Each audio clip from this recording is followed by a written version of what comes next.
Successful people act confident. Imagine that you're going to meet with an extremely wealthy person. It could be someone like businessman politician Ross Perot or computer billionaire Bill Gates or anyone whose success you admire.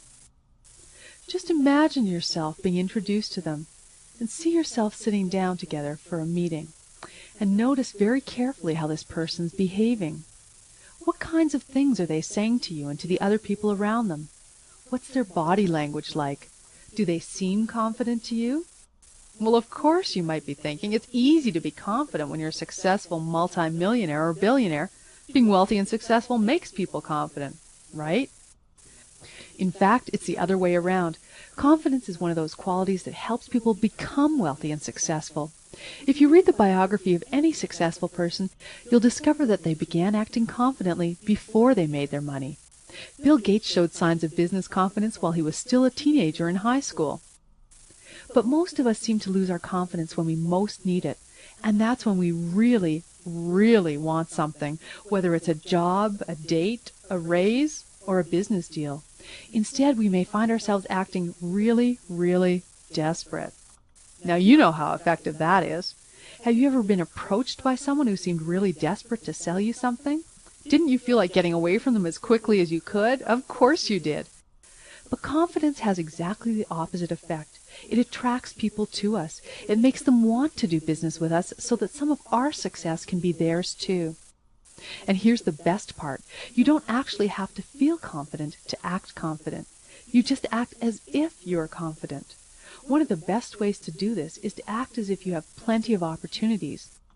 In other words, act as if you know that opportunities are like buses. If you don't catch this one, there'll be another one along any minute.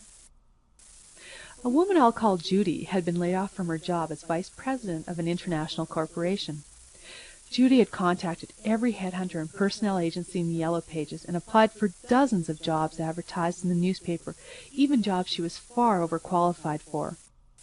For months she went on interviews but received no offers. It seemed the more she tried to convince an employer that she wanted the job, the less interested they were.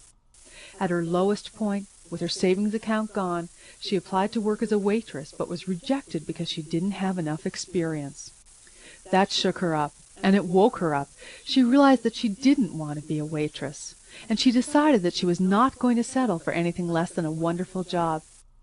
Her next interview was for a position as a clerk typist with a small startup company. During her interview with the president of the company and his assistant, she politely answered their questions about her qualifications. But when the president asked her why she wanted the job, she answered honestly, "I'm not sure that I do." She said that while the company sounded like a good one, she wasn't convinced the job was right for her. The president of the company was surprised at her answer, but he immediately said, "Well, maybe we can make it more interesting for you," and offered her a job as director of marketing. She said she'd think about it and continued to go on interviews. During the next week, after months without any opportunities, 2 other companies also offered to hire her. She ended up with an even better job than the one she'd lost. If you've ever heard the saying, "It never rains, but it pours," then you know exactly what acting confident can do for you. Confident people seem to have an abundance of opportunities, while those who seem desperate, even though they may be every bit as qualified, experience a drought. So how do you act confident? Well, first you need to remind yourself that there really are an abundance of opportunities for you. If you want to do business, realize that there are more people available to do business with you than you could possibly approach. For example, if you're involved in network marketing in North America, there are 300 million people you could be doing business with. As long as you have opportunities, someone saying no to you is only a chance to move forward to someone who will say yes. Your body language can also help you act as if you're confident. Researchers estimate that as much as 65% of our communication is done non-verbally.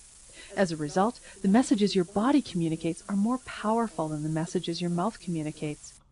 So if your body is sending out a message that says, "I'm afraid," or "I'm not feeling very confident," that's the message the person you're speaking with will probably pick up, no matter what message is coming out of your mouth. Now, you probably already know that crossing your arms in front of you isn't usually a good idea, because it communicates one of 2 things. Either I disagree with you, or I'm afraid of you. But what you probably don't know is that there's a simple gesture with your hands that can make you appear incredibly confident when you're negotiating with someone. It's called steepling. To do it, you simply put your hands in front of you with the tips of your left-hand fingers touching the tips of your right-hand fingers, but keeping the palms apart. It doesn't matter how high or low you hold your hands like this. This simple gesture communicates that you feel confident. I mentioned this in a management class I was teaching for adult students at the University of Calgary. The following week, one of my students told the class he'd used this technique during a job interview he'd had earlier that day.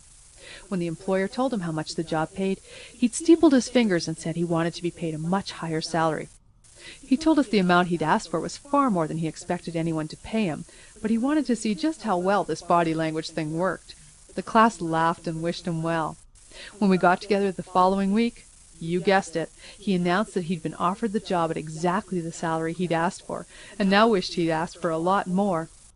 There's no doubt about it. It pays to act confidently.